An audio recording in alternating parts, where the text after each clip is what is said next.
ماہرہ زینب خان کے قلم سے لکھا ناول میں تیرے قربان، قسط نمبر 4۔ سارے شکوے جناب اس کے ہیں، دل پہ سارے عذاب اس کے ہیں۔ وہ یاد آئے تو نیند نہیں آتی، نیند آئے تو سارے خواب اس کے ہیں۔ سعدین حویلی میں اتری صبح ڈھل کر اب دوپہر کی شکل اختیار کر چکی تھی۔ آفس اور یونیورسٹی جانے والے ناشتہ کر کے کب کے نکل چکے تھے۔ باقی خواتین بھی اپنے اپنے کاموں کو انجام دیتی اب دوپہر کے کھانے کی تیاری میں مصروف عمل تھیں۔ حویلی کا اندرونی لاؤنج کافی کشادہ تھا، جو مہنگے فرنیچر و قالین سے آراستہ تھا۔ حویلی کے مکینوں کے علاوہ اگر کسی باہر کے مرد کا وہاں آنا ہوتا تھا تو پھر اس کے لیے ایک الگ سے حصے بیٹھک کے طور پہ مخصوص کر رکھا تھا۔ سعادت غازی کا زیادہ تر وقت وہیں پہ گزرتا تھا۔ اس کا نقشہ کچھ اس طرح سے تھا کہ حویلی کے بڑے سے داخلی دروازے کو کھول کر اندر آیا جائے تو سرخ اینٹوں سے بنا پورچ شروع ہوتا تھا، جس کی دائیں اور بائیں طرف ایک وسیع لان پھیلا ہوا تھا۔ پورچ کے اختتام پر 2 سٹیپس چڑھنے کے بعد حویلی کے اندرونی عمارت میں داخلے کا دروازہ تھا، جس کی بیٹھک دائیں طرف بنے لان کے اختتام اور انیکسی کے ساتھ بنی ہوئی تھی۔ سرونٹ کوارٹرز اس کے پیچھے تھے۔ کئی رقبے پہ پھیلی اس حویلی کی شان و شوکت راجہ مہاراجاؤں کے دور کی یاد تازہ کرواتی تھی۔ اس 4 منزلہ حویلی کو سہارا دینے کے لیے بڑے بڑے سے پلرز بھی نصب کیے گئے تھے۔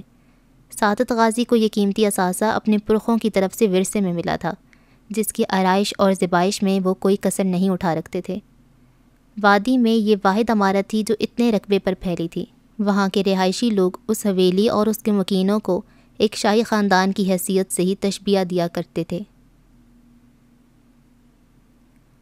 لاؤنج کے وسط میں بڑا سا جھومر چھت پہ نصب تھا، جس کے نیچے بچھا دبیس قالین سعادت غازی کے کسی دوست نے انہیں باہر کے ملک سے منگوا کے تحفے میں دیا تھا، جس پر گولائی میں قیمتی صوفے اور میز پڑے تھے۔ شال کو اپنے گرد لپیٹے، دونوں پیر اوپر کیے وہ خاموشی سے صوفے پہ بیٹھی تھی۔ کئی بار اپنی سوچوں کو جھٹکنے کی کوشش میں وہ ناکام ہونے کے بعد وہ اسی خواب کے زیر اثر تھی۔ بریزے، طبیعت ٹھیک نہیں ہوئی ابھی تک؟ رائمہ نے اس کے پاس بیٹھتی ہوئی محبت سے پوچھا۔ سر میں درد ہے پھپھو۔ پیشانی مسلتی ہوئی اس نے رائمہ کے بازو پہ سر ٹکا دیا تھا۔ نہ جانے کسی بدبخت کی نظر لگ گئی میری بچی کو، اتنا ہنستی مسکراتی رہتی تھی۔ اس کا سر دباتے ہوئے وہ تشویش سے کہہ رہی تھیں، صرف میں آپ کی سگی اولاد ہوں، لیکن میرے علاوہ ہر کسی سے آپ کو محبت ہے۔ ناراضگی سے کہتا وہ سنگل صوفے پہ براجمان ہوا تھا۔ شاید ابھی سو کر اٹھا تھا، اس لیے ٹراؤزر اور شرٹ میں ملبوس تھا۔ فریش ہونے کے بعد اس نے بالوں کو پیچھے کی جانب کیا ہوا تھا، جن میں پانی کی بوندیں ابھی بھی چمک رہی تھیں۔ ناشتہ ملے گا یا نہیں؟ آج اسے اپنی ماں کے ہاتھ کا بنا کھانا ہی کھانا تھا۔ صبر کرو، بنا دیتی ہوں ابھی۔ آپ میرے پاس سے نہ جائیں نا۔ ان کو اٹھتے دیکھ کر بریزے نے ان کا بازو پکڑ لیا تھا۔ آپ میرا سر دبا دیں پہلے، درد سے پھٹ رہا ہے۔ ان کے دبانے سے اسے سکون محسوس ہو رہا تھا، جب بھی ان کے شانے پہ سر رکھے بیٹھی تھی۔ اب اسے کیا ہو گیا؟ اوہ، سمجھ آیا، ظاہر ہے دوسروں کے سر میں درد کروانے والوں کے خود بھی تو ہونا چاہیے نا کبھی۔ عاشر کے طنز سے کہنے پر رائمہ نے تنبیہ نظروں سے اسے دیکھا۔ پھپھو، اپنے بیٹے کو کہیں خاموش ہو جائے، میری طبیعت پہلے ہی ٹھیک نہیں۔ ماننا پڑے گا، بیماری میں بھی زبان بالکل ٹھیک ٹھاک کام کر رہی ہے۔ پھپھو، بریزے نے احتجاجاً پھر انہیں مخاطب کیا۔ عاشر اپنے روم میں جاؤ، میں ناشتہ وہیں بھجوا دوں گی تمہارا۔ سوری مما، میرا تو آج یہیں بیٹھ کر ناشتہ کرنے کا موڈ ہے۔ مزید پھیل کر بیٹھتے ہوئے اس نے پیر لمبے کر کے سامنے پڑی میز پر کینچی صورت رکھ دیے تھے۔ دونوں ہاتھوں کو بھی سر کی پشت پہ لے جا کر تکیہ سا بنا لیا تھا، ساتھ ہی ریموٹ اٹھا کر وہاں لگی ان لارج LCD بھی آن کر دی تھی۔ جہاں لگی میوزک چینل کی آواز نے اس نے جان بوجھ کر کافی تیز کر دی تھی۔ آپ کا بیٹا میرے ہاتھوں ہی قتل ہوگا پھپھو، شدید ناراضگی سے رائمہ کو کہتی وہ اٹھ کھڑی ہوئی۔ زندگی جہنم بنا کے رکھ دی ہے بدتمیز انسان نے۔ کینہ توز نظروں سے اسے گھورتے ہوئے وہ وہاں سے واک آؤٹ کر گئی تھی۔ جاتے جاتے صوفے پہ پڑا کشن اٹھا کر اس کے منہ پر مارنا نہیں بھولی تھی۔ آج واقعی اس کی طبیعت ناساز تھی جب بھی وہ اسٹیپ بیک لے گئی تھی، ورنہ تو بس ان دونوں میں سے کسی ایک کے شروع کرنے کی دیر ہوتی تھی۔ پھر تو جو ان کی لڑائی کا آغاز ہوتا تھا سب بھی ان سے تنگ آ جایا کرتے تھے۔ آپ کہہ رہی تھی اس کی طبیعت خراب ہے، عاشر نے وہیں کشن اٹھا کر رائمہ کو دیکھتے ہوئے جتایا۔ تم باز نہیں آؤ گے، کیوں تنگ کرتے ہو میری بیٹی کو؟ ہمنا غازی نے مصنوعی خفگی سے اسے کہا، جو بھی ملازمہ کے ساتھ اس کا ناشتہ لائی تھیں۔ ان کے اشارے پر وہ میز پر ناشتہ رکھ کے چلی گئی تھیں۔ یہ سراسر الزام ہے مامی، آپ کی بیٹی بھی کچھ کم نہیں ہے، بیماری میں بھی اتنی باتیں سنا کر گئی ہے مجھے۔ تو تم درگزر کر دیا کرو چھوٹی بہن سمجھ کر۔ استغفر اللہ، میں تو 7 جنموں میں بھی کبھی اس کو اپنی بہن نہ بناؤں۔ اس نے بے ساختہ دونوں ہاتھوں سے کانوں کو چھو کر نفی میں سر ہلایا تھا۔ عاشر، رائمہ نے اسے خاموش کروانا چاہا، لیکن وہ ایک بار خاموش ہو جائے تو خاموش ہونا نہیں جانتا تھا۔ اور نہیں تو کیا ممی، اگر میری بہن اتنی بدتمیز ہوتی تو پھر آپ دیکھتی کہ میں کیسے اسے سیدھا کرتا۔ تمہیں بہنوں کی قدر نہیں ہے، اسی لیے اللہ نے تمہیں بہن نہیں دی، اور میں تو کہتی ہوں کہ بہت ہی اچھا ہوا، ورنہ تو تم نے اس بیچاری کو جانے کتنا ٹارچر کرنا تھا۔ خود کے لیے کافی بنا کر وہ کچن سے واپس آ چکی تھیں۔ بس کر دو تم دونوں، کیا بچوں کی طرح لڑے جا رہے ہو؟ ہمنہ غازیوں نے ڈانٹتی وہیں سے کچن کی جانب بڑھ گئی تھیں۔ بریزے، یہاں آ کر بیٹھو میرے پاس، دیکھو ذرا ایک ہی دن میں کیسا مرجھا گیا یہ چہرہ، لال مرچوں سے نظر اتاروں گی تمہاری۔ کیوں لال مرچیں ضائع کر رہی ہیں ممی؟ وہ بیچاری رات کے کھانے میں کیا چبائے گی پھر؟ اور ویسے بھی ایسے چہروں پر نظر نہیں لگتی، لوگوں کی نظریں خراب تھوڑی ہیں، ہاں اگر کسی جن بھوت وغیرہ کی نظر پڑ گئی ہو تو وہ اور بات ہے۔ ناشتے کرتے ہوئے وہ ساتھ ہی لاپرواہی سے بولتا بھی جا رہا تھا۔ وہ لب بھینچے آنکھوں میں تیزی لیے اسے گھورتی رہی۔ عاشر، سعادت غازی کی بھاری اور سنجیدہ سی آواز پر وہ ہاتھ میں پکڑا کپ جلدی سے ٹرے میں رکھتا ان کی جانب متوجہ ہوا تھا، جن کی آمد کا انہیں پتہ ہی نہیں چل سکا تھا۔ بریزے اور رائمہ نے اپنے اپنے آنچل سر پہ ڈالے تھے۔ تم آج بھی یونیورسٹی نہیں گئے؟ بے داغ لباس میں ملبوس براؤن گرم شال کو کندھوں پہ ڈالے وہ اس سے مخاطب تھے۔ آج ویسے ہی چھٹی کر لی۔ اچھا کیا، آج میرے ساتھ زمینوں پر چلو۔ میں زمینوں پر؟ اس نے حیرانگی سے پوچھا۔ کیوں، کوئی مسئلہ ہے؟ نہیں نانا جان، لیکن میرا مطلب کیا کام زمینوں پر؟ تذ بذب سے کہتے ہوئے اس نے ساتھ ہی رائمہ کو بھی مدد طلب نظروں سے دیکھا۔ عاشر، میں تمہیں زمینوں کے حساب کتاب کے لیے نہیں لے کر جا رہا، بائک لے کر سارا دن آوارہ گردی کرتے رہو گے، اس سے اچھا ہے کہ میرے ساتھ چل کر زمینیں ہی دیکھ لو۔ سنجیدگی سے حکم صادر کرنے کے بعد وہ جاتے جاتے رکے تھے۔ ناشتے سے فارغ ہو جاؤ تو کچھ ڈھنگ کے کپڑے پہننا۔ سعادت غازی کو اس طرح کے کپڑے پہننا سخت ناپسند تھا۔ جی بہتر۔ ان کے سامنے وہ کوئی آرگیو نہیں کر پاتا تھا۔ ان کے جاتے ہی اس نے ادھورے ناشتے کی ٹرے آگے کھسکا دی تھی۔ موڈ شدید آف ہو چکا تھا۔ تیار ہو جاؤ جا کر، بابا تمہارے انتظار میں رکیں گے نہیں۔ رائمہ کے کہنے پر ایک تیز نظر بریزے پر ڈالتا وہ وہاں سے اٹھ کر چلا گیا، جو ابھی بھی اس کی عزت افزائی پہ ہنس رہی تھی۔ سورج ڈوبتے ہی نیو یارک سٹی روشنیوں سے جگمگا اٹھا تھا۔ عام دنوں میں بھی وہاں کی چہل پہل اور رونق دیکھنے سے تعلق رکھتی تھی۔ جنید حالی کے چھوٹے سے لیکن خوبصورتی سے سجے لکڑی والے گھر میں بھی روشنیاں جل اٹھی تھیں۔ کچن سے کھانا لا کر وہ ڈائننگ ٹیبل پہ رکھ رہی تھی جب مین ڈور کی بیل بج اٹھی۔ میں دیکھتا ہوں۔ کرسی کھسکا کر وہ اٹھ کر دروازے کی جانب بڑھ گئی۔ دروازہ کھولا تو ہیلو مسٹر جنید۔ صاف رنگت اور نیلی آنکھوں والا ہیری ان کے سامنے کھڑا تھا۔ کیسے ہو ہیری؟ انہوں نے خوش اخلاقی سے جواب دیا۔ وہ اصل میں ممی نے ڈنر میں پوک بنایا ہے، ایز یو نو مجھے وہ پسند نہیں۔ کیا میں آپ کو ڈنر میں جوائن کر سکتا ہوں؟ بالکل، کیوں نہیں، آ جاؤ اندر۔ ہفتے میں 3 بار تو لازمی وہ ان کے گھر ہی بن بلائے مہمان کی طرح ڈنر کرنے آیا کرتا تھا۔ اس کے گھر میں زیادہ تر پورک کی ڈشز بنتی تھیں جو اسے شروع سے ہی ناپسند تھا۔ ہیری کے لیے پلیٹ لے آؤ آئزل۔ اسے بیٹھنے کا اشارہ کرتے ہوئے انہوں نے ساتھ ہی اسے کہا، معاف کرنا بیٹا، آج کے مینیو میں ہمارے پاس دال چاول ہی ہیں صرف۔ ہم باپ بیٹی کا آج ہلکی پھلکی غذا کھانے کا موڈ تھا تو آئزل نے یہی بنا لیا۔ اگر تم بتا کر آ جاتے تو میں تمہارے لیے کچھ اچھا بنوا دیتا۔ تھینک یو، اس کی کوئی ضرورت نہیں، مجھے دال چاول بہت پسند ہے۔ پلیٹ میں زیرے والے خوشبودار چاول نکال کر ان پر دال ڈالے وہ رغبت سے کھا رہا تھا۔ کھانے کے دوران وہ ان دونوں سے اسکول کے متعلق چھوٹے چھوٹے سوال کرتے رہے تھے۔ وہ دونوں ہائی اسکول کے اسٹوڈنٹس تھے اور ایک ہی کلاس میں پڑھ رہے تھے۔ آئزل بیٹا، 2 کپ کافی بنا لاؤ۔ کھانے کے بعد اس سے کہتے ہوئے وہ ہیری کو لے کر چھوٹے سے لاؤنج میں لے آئے تھے۔ تو آج کل تم کس کتاب کا مطالعہ کر رہے ہو؟ وہ جانتے تھے کہ ہیری کو اسلامی تاریخ کی کتابیں پڑھنے کا کافی شوق ہے، وہ بھی اسے کوئی نہ کوئی کتاب پڑھنے کے لیے دے دیا کرتے تھے۔ فی الحال تو کچھ نہیں پڑھ رہا، اسٹڈیز کافی ٹف چل رہی ہیں تو بس سارا دھیان وہیں پر ہے، اس نے سادگی سے جواب دیا۔ آئزل کو گروسری کا کچھ سامان لینا تھا۔ جنید حالی سے اجازت لے کر وہ ہیری کے ساتھ قریب بنے مارٹ میں آ گئی تھی۔ اس چھوٹے سے مارٹ میں روزمرہ کی ضروریات کی ہر چیز مل جایا کرتی تھی۔ ریکس میں سجی چیزیں اٹھا کر دیکھتی وہ آگے بڑھ رہی تھی جبکہ وہ ٹرالی دھکیلتا اس کے پیچھے چل رہا تھا۔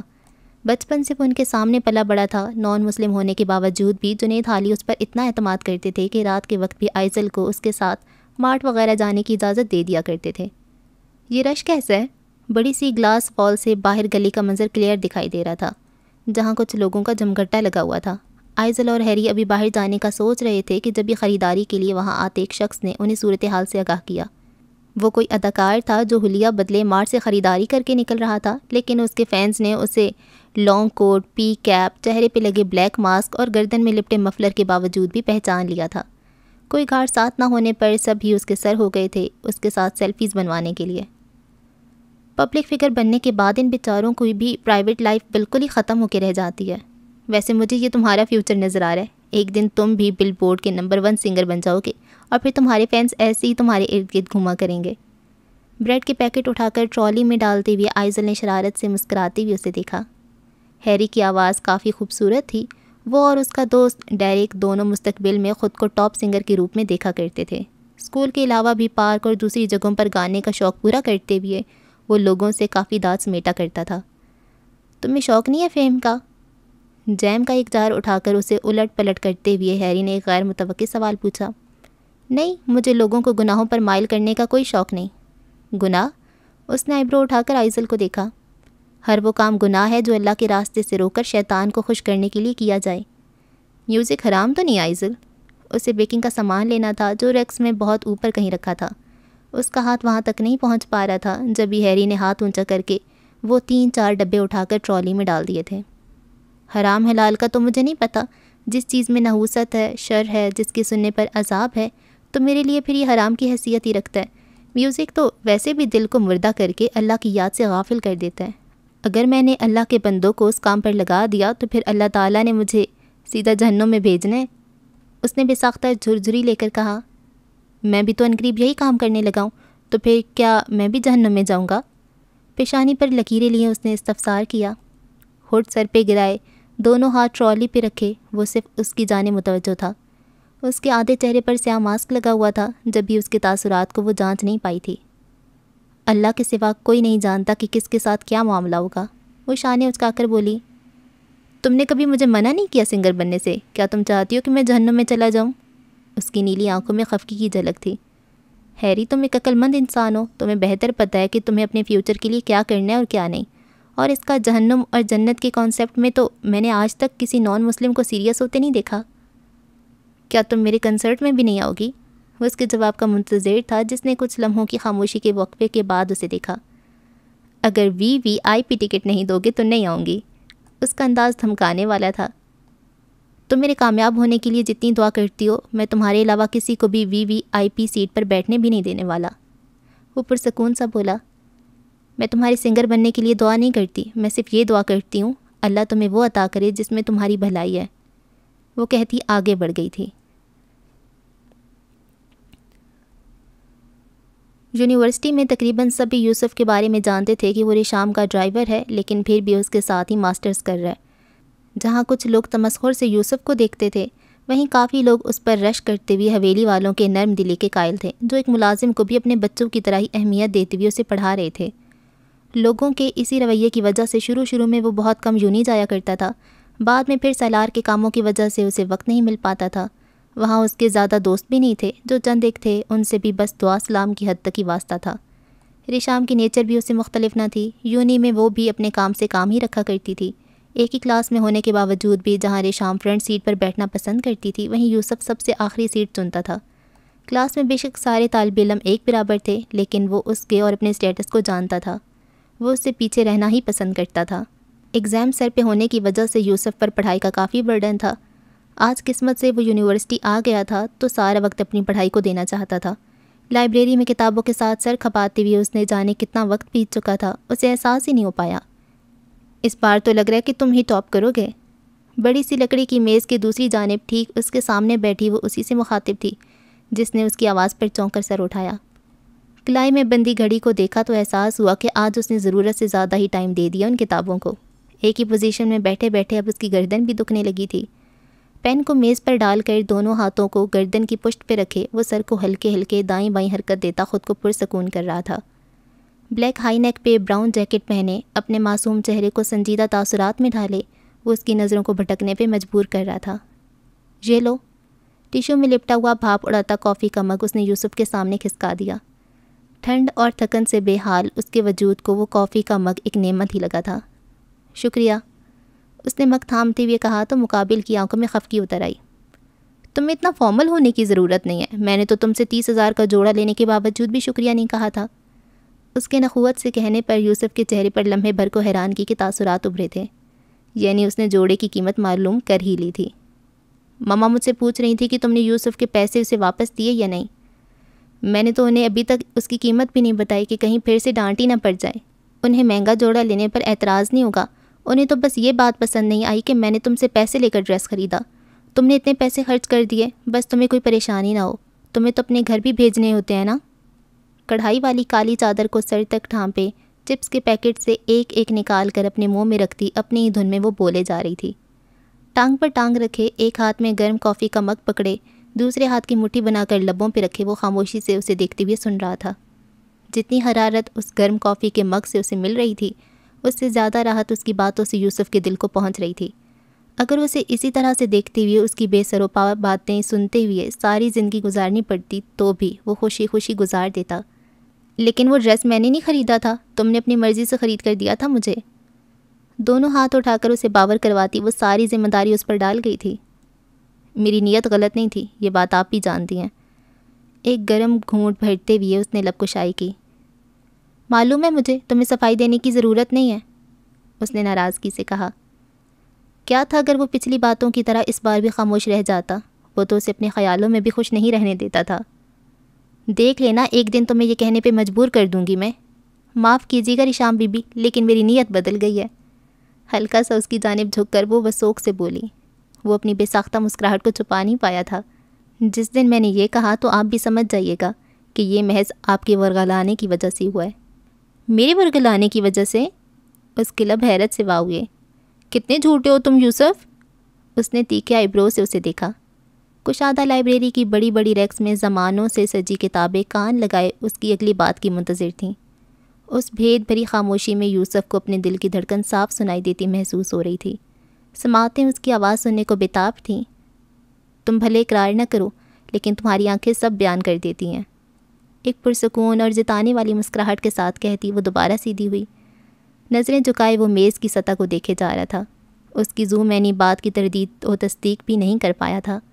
وہ کب کی وہاں سے اٹھ کر باہر جا چکی تھی اور وہ اپنی جگہ سے ہل بھی نہیں سکا تھا۔ سب کچھ کہیں پس منظر میں جاتا چلا گیا۔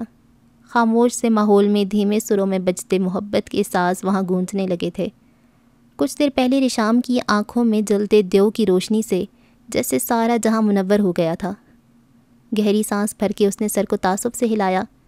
وہ جو اپنے آپ سے بھی اقرار کرنے سے ہچکچاتا تھا، دل میں ابھرتے ان جذبوں کو نظر انداز کر کے اپنے خیالوں کو جھٹکنے کی کوشش کرتا تھا۔ جو بات وہ خود سے بھی چھپاتا پھر رہا تھا، وہ کتنی آسانی سے اس کے منہ پر کہہ گئی تھی۔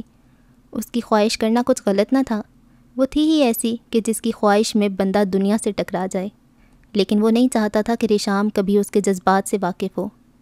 یہ تو طے تھا کہ ان دونوں کا جوڑ بے جوڑ تھا۔ اسے پانے کی تمنا کرنا ایسا تھا جیسے زمین پر رہتے ہوئے چاند کو پانے کی خواہش کرنا۔ اس کی موجودگی میں وہ اسے نہ دیکھنے کی صحیح کرتا تھا۔ اپنے آپ کو لاکھ سمجھانے بجھانے کے باوجود بھی، نظروں کو کنٹرول میں رکھنے کے باوجود بھی، اتنا محتاط رہنے کے باوجود بھی، وہ پھر بھی اس کی چوری پکڑنے میں کامیاب ہو گئی تھی۔ توف ہے تم پہ یوسف، خود پہ ملامت کرتا وہ اپنا سامان وہاں سے سمیٹنے لگا۔ اتنا تو اسے اندازہ تھا کہ کہیں نہ کہیں ریشام اس کے جذبات کے بارے میں آگاہ ہے، لیکن اسے قطعی امید نہیں تھی کہ وہ اس طرح سے اس کا پردہ چاک کر دے گی۔ اس کی خیر تھی، خود کو وہ کسی طرح سنبھال ہی لیتا، لیکن اس پاگل لڑکی کا کیا کرتا جو اپنے ساتھ ساتھ اس کی جان کی بھی دشمن بن بیٹھی تھی۔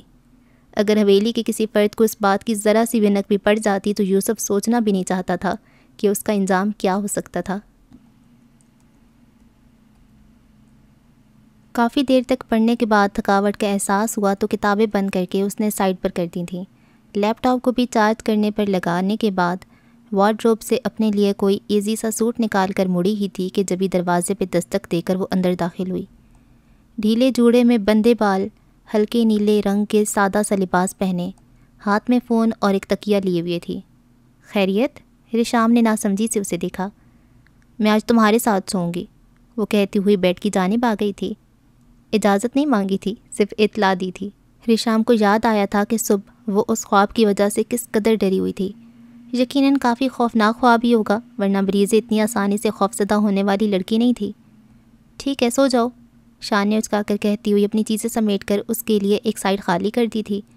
ایسا پہلی بار ہوا تھا کہ وہ دونوں روم شیئر کر رہی تھیں۔ بیک گراؤنڈ سے ٹیک لگائے، بلینکٹ اوڑھے وہ فون پر مصروف ہو چکی تھی، جبکہ وہ کپڑے لے کر واش روم میں چلی گئی تھی۔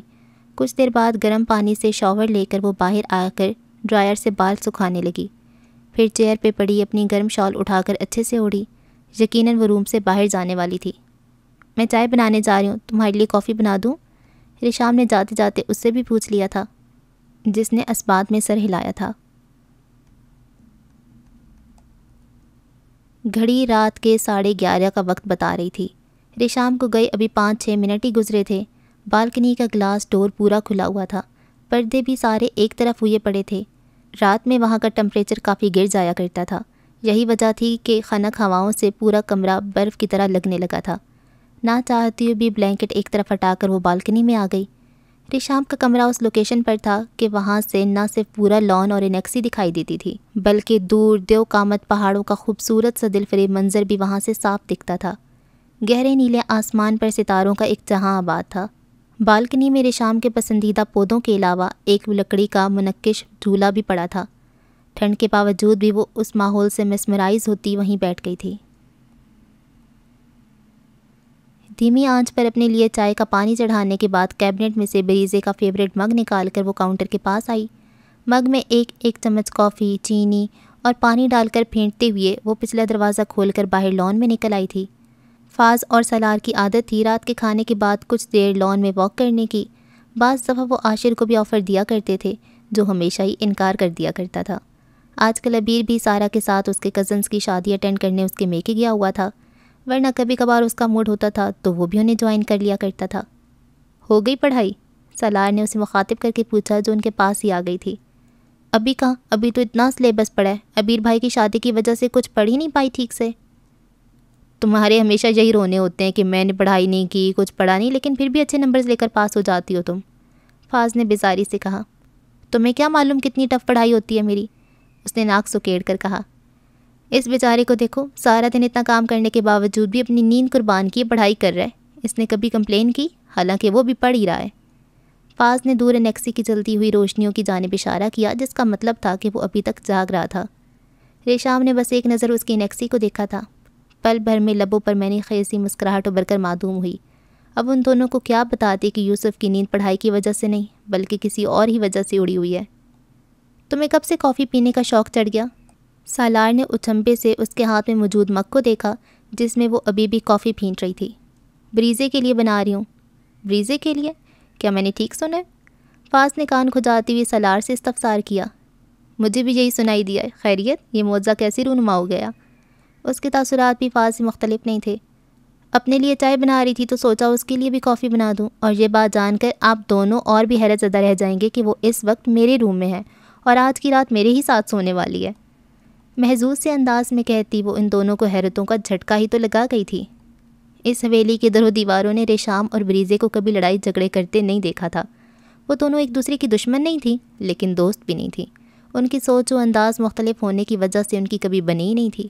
ضرورت کے علاوہ وہ ایک دوسرے سے بات بھی نہیں کیا کرتی تھیں۔ شاید یہی وجہ تھی جو ریشام کی باتیں انہیں حیرت زدہ کر گئی تھیں۔ تبھی حویلی کا بڑا سا مین گیٹ کھلا۔ آگے پیچھے 2 گاڑیاں وہاں داخل ہوتی دکھائی دیں۔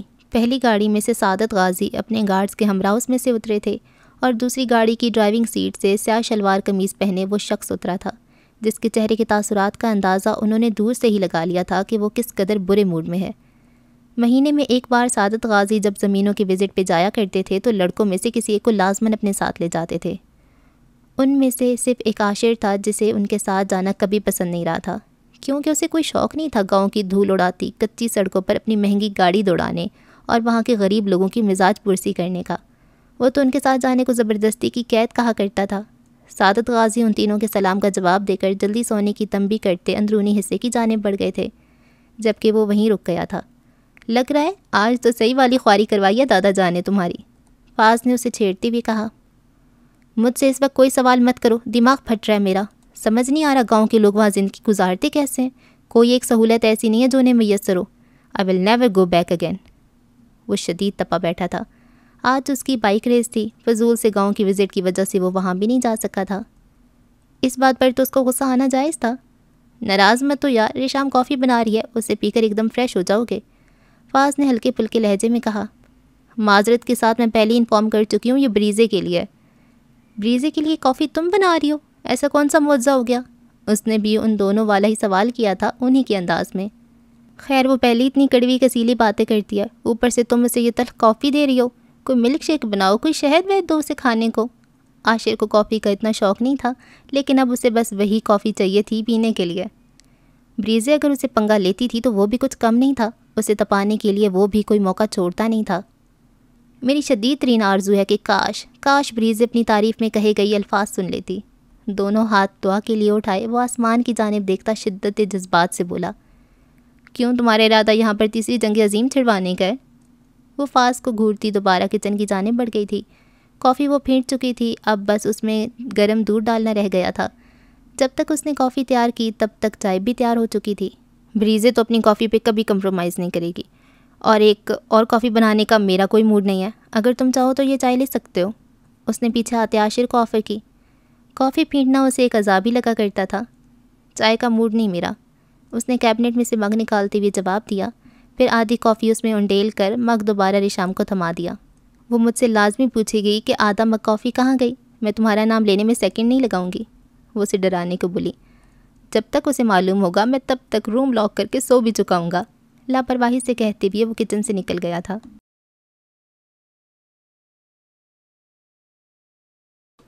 ٹھنڈی ہوائیں اس کے چہرے سے ٹکراتی ٹٹر جانے پہ مجبور کر رہی تھیں، جبکہ وہ بے دم سی آنکھیں بند کیے وہاں بیٹھی تھی۔ بالکنی کا فرش سفید ماربل سے بنا ہوا تھا، جہاں دیکھتے ہی دیکھتے اب سرخ پھولوں کی چادر سی بچھتی جا رہی تھی۔ وہاں رکھے بڑے بڑے گملوں میں سجے پھولوں کی بیل تیزی سے پھیلتی پوری بالکنی کو اتنی خوبصورتی سے سجا گئی تھی کہ دیکھنے والا دنگ رہ جائے۔ وہی خوشبو تیزی سے وہاں پھیلتی جا رہی تھی جس سے اب وہ مانوس ہو چکی تھی۔ دھیمے سے آنکھیں کھولیں تو سجی ہوئی بالکنی کو دیکھ کر ایک جھٹکا اسے لگا، یوں لگتا تھا جیسے وہ کسی حسین باغ میں بیٹھی ہو۔ لگتا ہی نہیں تھا کہ یہ کچھ دیر پہلے والی بالکنی ہے۔ سرمستی سے جھومتے پھول اور ان پر محو رقص تتلیاں اس لڑکی کے حیران و پریشان چہرے کو دیکھتی مسکرا رہی تھیں۔ تمہیں کیا لگا تھا تمہاری جگہ بدل لینے سے میرا دل بدل جائے گا کیا؟ کہیں بہت قریب وہ دھیمی میٹھی سی آواز اس کی سماعتوں سے ٹکرائی۔ سانس روکے، آنکھیں بھینچے، وہ بغیر حس و حرکت وہاں بیٹھی رہی۔ اپنے برابر میں کسی کی موجودگی کا احساس اس کی دل کی دھڑکن کئی گنا بڑھا گیا تھا۔ وہ ایک بار اسے دیکھ چکی تھی، دوبارہ دیکھنے کی اس میں ہمت نہیں تھی۔ مجھ سے ڈرو مت، میں تمہیں نقصان پہنچانے تو نہیں آیا بریزے۔ اس کا ڈھیلا جوڑا کھل چکا تھا، ہوا سے بال لہراتے اس کے چہرے کو چھو رہے تھے۔ سختی سے لب بھینچے وہ خود کو کچھ بھی کہنے سے باز رکھ رہی تھی۔ اتنا اسے علم تھا کہ اس کے پہلو میں موجود وہ شخص کوئی انسانی وجود نہیں رکھتا تھا۔ بریزے، بریزے، اس نے جھٹکے سے آنکھ کھولی تو ریشام کو خود پہ جھکے پایا، جو پریشانی سے اسے پکاری تھی۔ کیا ہوا ہے تمہیں؟ وہ گلاس میں پانی نکال رہی تھی، جبکہ وہ سینے پر ہاتھ رکھے پھولے تنفس کے ساتھ اپنے ارد گرد دیکھ رہی تھی۔ وہ اس وقت بیڈ پہ ہی موجود تھی، قریب ہی اس کا موبائل فون کھلا پڑا تھا۔ شاید وہ فون استعمال کرتے کرتے ہی نیند کی وادی میں اتر گئی تھی۔ اتنی سردی میں بھی اسے ٹھنڈے پسینے آنے لگے تھے۔ کیا پھر کوئی خواب دیکھا ہے؟ ریشام نے اپنے دوپٹے سے اس کی پیشانی پر آیا پسینہ صاف کرتے ہوئے تشویش سے پوچھا۔ نفی میں سر ہلاتے ہوئے اس نے پانی کا گلاس لبوں سے لگایا۔ پھپھو کو بلاؤں، وہ دم کر دیں گی۔ وہ سو چکی ہوں گی، انہیں پریشان مت کرو۔ ٹھیک ہے تم لیٹ جاؤ، میں دم کر دیتی ہوں۔ وضو تو اس کا تھا ہی۔ سر پہ دوپٹہ لیے اس نے درود شریف پڑھ کر قرآن کی مخصوص صورتیں پڑھنا شروع کر دی تھیں۔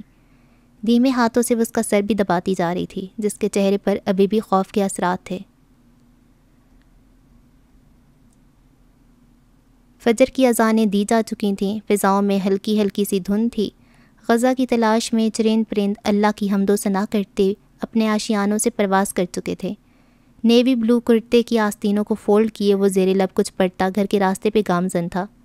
اجالا بھی پوری طرح سے نہیں پھیلا تھا، وہ دونوں بھی اس کے پیچھے پیچھے چل رہے تھے۔ دونوں کی آنکھوں میں ابھی بھی نیند کے ڈورے تھے۔ آج فرمان کی طبیعت کچھ ناساز تھی، اس لیے نماز ادا کر کے وہ گھر چلے گئے تھے، ورنہ ان چاروں بھائیوں کا معمول تھا فجر کے بعد گھر جانے کی بجائے کچھ دیر کالونی میں واک کرنے کا۔ سرسبز و شاداب سی وہ کالونی ایک پوش علاقے میں واقع تھی۔ وہ علاقہ بھی ایک پہاڑی علاقے میں ہی موجود تھا۔ فرمان اور داریان کو واک کرنا کافی پسند تھا، جبکہ دائم اور مہد کو سخت ناپسند ہونے کے باوجود بھی انہیں جوائن کرنا پڑتا تھا۔ داریان سے تو وہ پھر بھی فرینک تھے، لیکن فرمان کے سامنے نہیں کچھ کہہ پاتے تھے۔ آج یونیورسٹی سے ہمارا آف ہے، کم از کم آج تو سکون سے سو لینے دے بھائی جان۔ دائم نے اس کے سامنے ہاتھ جوڑے تھے، لیکن انداز منت بھرائی تھا۔ میرا ارادہ تم دونوں کو اچھا سا ناشتہ کروانے کا تھا۔ ابھی تو ٹھیک سے صبح ہوئی بھی نہیں ہے، اتنی جلدی ناشتہ میرا معدہ قبول نہیں کرے گا۔ مرضی ہے تم دونوں کی، اس نے لاپرواہی سے شانے اچکائے۔ براؤن کلر کا بڑا سا لکڑی کا گیٹ دونوں اطراف سے سبز بیل سے ڈھکا ہوا تھا۔ سائڈز میں بنی کیاریوں میں سجے خوشنما پھولوں کی خوشبو سے ساری گلی مہک رہی تھی۔ اس گلی میں تقریباً ہر گجر کا دروازہ ہی ان سبز بیلوں اور پھولوں سے سجا ہوا تھا۔ وہ تینوں ابھی گیٹ کے پاس پہنچے ہی تھے کہ پیچھے سے ایک بلیک مرسیڈیز آ کر ان کے برابر والے گھر کے پاس رکی۔ گھر میں داخل ہونے کی بجائے وہ وہیں ٹھہر گئے تھے۔ السلام علیکم انکل، وہ ڈرائیونگ سیٹ سے اترتے رضا صاحب کے پاس چلا آیا۔ وعلیکم السلام، کیسے ہو داریان؟ اسے گلے ملتے ہوئے انہوں نے خوشگواری سے پوچھا۔ اللہ کے فضل سے بالکل ٹھیک ہوں، دھیمے سے مسکرا کر جواب دیتے ہوئے اس نے صوفیہ کے سامنے سر کو خم دیا تھا۔ جیتے رہو، خوش رہو۔ پیار سے اس کے سر پہ ہاتھ پھیرتے ہوئے انہوں نے ہمیشہ کی طرح اسے دعاؤں سے نوازا تھا۔ دائم اور مہد بھی صوفیہ اور رضا صاحب سے ملنے کے بعد پچھلی سیٹ سے اترنے والی لڑکی کی جانب متوجہ تھے، جس نے جینز پر گھٹنوں تک آتی کرتی پہن رکھی تھی۔ دوپٹے کے نام پر ایک سٹالر گردن میں کے گرد لپٹا ہوا تھا، جدید سٹائل میں کٹے ہوئے اس کے بال پشت پہ لہرا رہے تھے۔ یہ تھی ان کی بیٹی ماشا رضا۔ ان کا گھر دورانی ہاؤس کے بالکل برابر میں واقع تھا۔ کافی عرصے سے وہ دونوں فیملیز اس علاقے میں آباد تھیں۔ ایک دوسرے کے گھر آنا جانا بھی کافی تھا۔ فرمان تو رضا صاحب کا بالکل ایک باپ کی طرح ہی احترام کیا کرتے تھے۔ صوفیہ کے ایک چھوٹے سے آپریشن کے باعث وہ گزشتہ دنوں سے اسلام آباد گئے ہوئے تھے اور آج پورے 10 دن بعد وہاں سے لوٹے تھے۔ تمہاری غیر موجودگی میں اتنی کوئی سخت قسم کی بوریت ہوئی ہے نا کہ میں بتا ہی نہیں سکتا تمہیں۔ بے شک، راتوں کو اٹھ کر تمہاری جدائی میں غزلیں لکھتا رہا یہ۔ مہد کی بات اچک کر وہیں دائم نے لقمہ دیا۔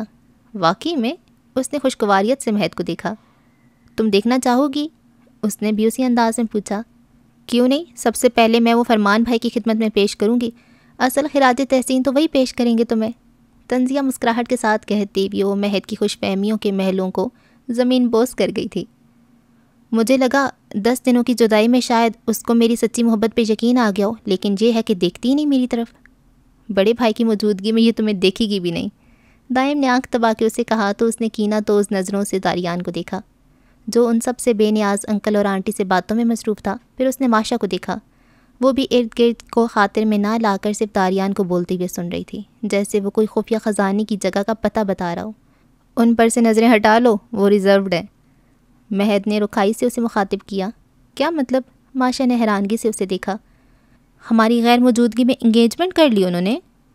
دل پہ ہاتھ رکھے وہ دائم سے محوِ سوال تھی۔ انداز ایسا تھا کہ اگر اس کی امید کے برخلاف جواب ملا تو بس ابھی سب کچھ تہس نہس ہو جائے گا۔ تمہاری غیر موجودگی میں یہ کیسے ہو سکتا ہے؟ وہ تو تمہاری آنکھوں کے سامنے پوری شان سے اپنی ہونے والی دلہن کو انگوٹھی پہنائیں گے۔ دائم، اسے کہو فوراً دفع ہو جائے یہاں سے۔ پرتپش نظروں سے مہد کو گھورتے ہوئے وہ دائم سے بولی۔ دل ہی دہلا کے رکھ دیا تھا بدتمیز نے۔ آپ لوگ فریش ہو کر ہماری طرف آ جائیں، میں بھابھی کو اطلاع کر دیتا ہوں، وہ ناشتے کا انتظام کر لیں گی۔ تکلف میں مت پڑو بیٹا، صوفیہ نے شائستگی سے انکار کرنا چاہا۔ تکلف کیسا آنٹی، آپ کوئی غیر تھوڑی ہیں؟ اگر فرمان وہاں ہوتا تو لازمی وہ بھی یہی کرتا۔ رضا صاحب گاڑی اندر لے جا چکے تھے جبکہ وہ ابھی بھی وہاں موجود تھی۔ السلام علیکم، داریان کے پاس آنے پر سلامتی بھیجی۔ گالوں پہ سرخی، آنکھوں کی چمک میں 2 گنا اضافہ ہوا تھا۔ سر کے اشارے سے جواب دیتے ہوئے اس کے پاس سے رکے بغیر گھر کے اندر چلا گیا تھا۔ پیچھے اس کے چہرے کے رنگ پل میں بدلے تھے۔ دیکھنا بھی پسند نہیں کرتا۔ سیکنڈز میں اس کا موڈ خراب ہوا۔ مجھ پر تو کبھی سلامتی نہیں بھیجی ماشا رانی، مہد نے سخت ناراضگی سے شکوہ کیا۔ تو داریان بھائی نہیں ہے نا اس لیے، دائم نے شرارت سے کہا تو وہ موڈ خراب کے ساتھ انہیں نظر انداز کرتی اپنے گھر کی جانب بڑھ گئی۔ ماہرہ زینب خان کے قلم سے لکھا ناول میں تیرے قربان کی قسط نمبر 4 کا اختتام ہوا۔ آپ سے اگلی قسط میں ملاقات ہوگی، تب تک کے لیے اللہ حافظ۔